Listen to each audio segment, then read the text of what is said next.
If you're looking to unlock a section in Microsoft Word, you're in the right place. I'm going to show you everything you need to know, so let's get into it.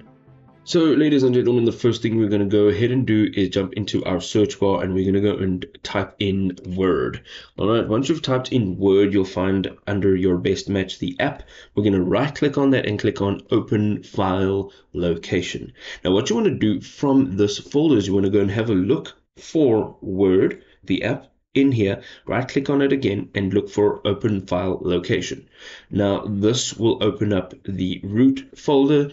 And right at the top in your path, you want to look for Microsoft Office. Now, currently the path is Microsoft Office root Office 16. What we need to do is go into Microsoft Office and not into root, but from here, Office 16. And here, the file, it's an application called OSPPREARM.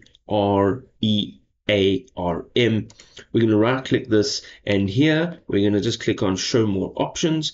And here you want to click on this and make sure that you right click and click on Run as Administrator. Now what will happen is it'll run as administrator, you'll give it permissions, and you can go back out here, open up Microsoft Word again, and you will not have that selection error anymore. It will now have been fixed. If this was a helpful guide, go ahead and drop us a like, and we will see you next time. Peace.